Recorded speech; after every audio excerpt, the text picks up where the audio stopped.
अस्सलाम वालेकुम नाज़रीन, मैं हूं वसीम अली और आप देख रहे हैं चैनल न्यूज़ पॉइंट। नाज़रीन, डिप्टी स्पीकर ने कल अदम एतमाद की तारीख को जो मुस्तरद किया था, आज इसी के हवाले से सुप्रीम कोर्ट के अंदर बात जारी है कि ये डिप्टी स्पीकर के इख्तियार के अंदर चीज़ आती है या नहीं कि वो अदम एतमाद की जो तहरीक है उसे पर वोटिंग होने से पहले उसे मुस्तरद कर सकता है या नहीं। तो इसी के हवाले से जो तमाम PDM की नहीं बल्कि पूरे पाकिस्तान की जो नज़रें हैं वो इस वक्त इस फैसले के हवाले से सुप्रीम कोर्ट की तरफ हैं और सुप्रीम कोर्ट ने पहले रोज़ ही इसके ऊपर आज ख़ुद नोटिस लिया। आज ख़ुद नोटिस लाने के बाद उस पर जो है वो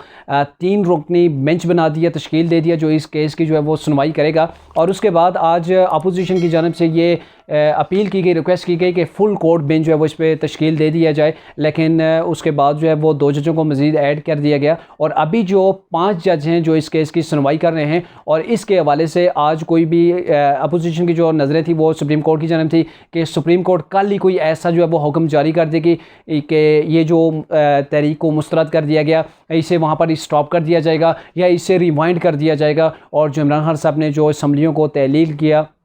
प्राइम मिनिस्टर को उन्होंने लेटर लिखा और प्राइम मिनिस्टर ने उसका अप्रूवल दिया और उसके बाद असम्बलियों को तहलील कर दिया गया। तो अपोजिशन की ये नज़रें थी कि सुप्रीम कोर्ट कुछ ऐसे इक़दाम करेगी, कुछ ऐसा हुक्म सादर कर देगी कि जिसकी बिना पर इमीडिएटली जो है वो ये जो केस है उसे वहाँ पर या तो स्टॉप कर दिया जाएगा या फिर उसे रिवाइंड कर दिया जाएगा। लेकिन अभी तक अपोजिशन जो है वो काफ़ी हद तक मायूस है। अब मेन पॉइंट यह है कि इमरान खान साहब के अंदर इतनी हिम्मत कहाँ से आई कि उन्होंने अदम एतमाद की तहरीक को एक तरफ उन्होंने मुस्तरद करवाया, दूसरी जानब उन्होंने असम्बलियों को तहलील कर दिया और तहलील ऐसी सूरत में कर दिया कि अदम एतमाद की जो तहरीक है वो अभी तक उसके ऊपर वोटिंग नहीं हुई थी। अब ये जो सारा प्रोसेस है ये कुछ दाल में जो काला है वो ऐसे लग रहा है अपोजिशन को, चूँकि इमरान खान साहब इतना बड़ा कोई भी कदम जो है वो नहीं उठा सकते थे अकेले। ये जो है वो तो सब्र किया जा रहा है कि उनके पीछे कोई ऐसी कुव्वत है या फिर किसी का उन्हें आशीर्वाद हासिल है जिसकी बिना पर वो उन्होंने इतना बड़ा जो है वो कदम उठाया कि पूरे पाकिस्तान को जो है वो आइनी बहरान के अंदर धकेल दिया। और अभी पूरे पाकिस्तान की नज़रें जो है वो सिर्फ सुप्रीम कोर्ट के ऊपर मरकूज़ हैं कि वहाँ से क्या होता है। अब चूँकि ये केस सुप्रीम कोर्ट के अंदर चला गया है और अगर सुप्रीम कोर्ट इस चीज़ को रुकाती है, नई तरह से उसके ऊपर वोटिंग करवाती है, फिर तो अपोजिशन के लिए आसानियां हैं। लेकिन अगर सुप्रीम कोर्ट इस चीज़ को नहीं रोकती और इसी चीज़ को आगे बढ़ाती और नेक्स्ट इलेक्शन का जो है वो ऐलान किया जाता है तो फिर यहाँ पे आपको नज़र आएगी जो शिकस्त है वो PDM को एक तरह की शिकस्त हो जाएगी और इमरान खान साहब को गैर आइनी इक़दाम करने के बावजूद उन्हें जो है वो काफ़ी हद तक फतह नसीब हो जाएगी। और यही इमरान खान साहब इसी बयानियों को लेकर आवाम के अंदर जाएंगे और आवाम के अंदर जो है वो अपनी कैंपेन रन करेंगी नए इलेक्शन की। अब चूँकि कहा जाता है पाकिस्तान के अंदर जो भी सियासी पॉलिटिकल इश्यूज़ होते हैं, जो गवर्नमेंट बनाई जाती है या गिराई जाती है, उसके पीछे मुमकिन तौर पर इस्टेब्लिशमेंट को जो है वो कसूरवार ठहराया जाता है या इशारा उनकी तरफ किया जाता है कि वो करते हैं। लेकिन इस बार इमरान खान साहब ने ऐसे 2-3 रोज़ कबल जो है वो इस अदम एतमाद की तारीख से 1 रोज़ कबल उन्होंने कहा था कि मुझे इस्टेब्लिशमेंट ने 3 जो है वो चॉइसें दी हैं कि इनमें से कोई एक भी चूज़ कर लो। तो पहली चॉइस ये थी कि आप अदम एतमाद को डिफेंड करें, आप अदम एतमाद का मुकाबला करें पार्लियामेंट के अंदर आईन और कानून के अंदर रहते हुए। जो दूसरी शक थी कि आप इस्तीफ़ा दे दें और जो तीसरी जो उन्होंने इनके सामने चॉइस रखी वो ये थी कि आप जो है वो नए इलेक्शन की जो है वो कॉल दे दें। तो इमरान खान साहब ने ये कहा था कि मैं नए इलेक्शन की कॉल दूंगा, मैं इस्तीफ़ा किसी सूरत जो है वो नहीं दूंगा। अब इमरान खान साहब ने आपने देखा कि इन्होंने नए इलेक्शन की कॉल दी है, साथ ही असम्बलियाँ भी इन्होंने तोड़ डाली हैं। और कल जब ये अदम एतमाद की तहरीक को मुस्तरद किया गया तो उसी रोज़ DGISPR से साफ़ियों ने सवाल किया कि ये जो अदम एतमाद की तहरीक को मुस्तरद कर दिया गया और दूसरी तरफ असम्बलियों को तहलील कर दिया गया, क्या इसके पीछे आपका हाथ है? तो उन्होंने फ़ौरन जो एक ही जुमले के अंदर इसका जवाब दिया, उन्होंने कहा एब्सोल्युटली नॉट, हमारा इससे कोई लेना देना नहीं है। अब ये कहा जा रहा है, ख़बर जो है वो गर्दिश कर रही है कि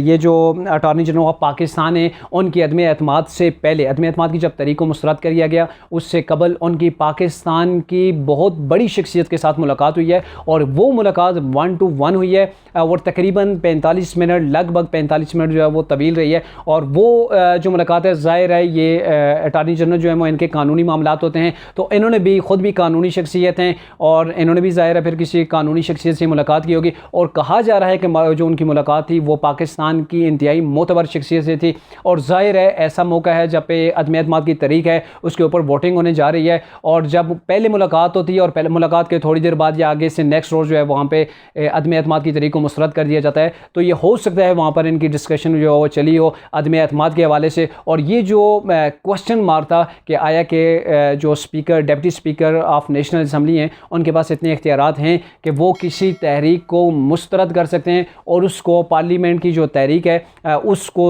पार्लियामेंट की जो कार्रवाई है उसको सुप्रीम कोर्ट के अंदर चैलेंज किया जा सकता है या नहीं। ज़ाहिर है इस हवाले से उनकी बातचीत हुई होगी और जब वहाँ पे वो किसी एक नुक्ते के ऊपर पहुँचे होंगे उसके बाद ही ये जो आगे के मामला हैं उन्हें जो है वो निपटाया गया होगा। अब बात करते हैं कासिम सूरी की, जो डिप्टी स्पीकर ऑफ पाकिस्तान हैं। उनकी वो अभी भी ख़ुद जो है वो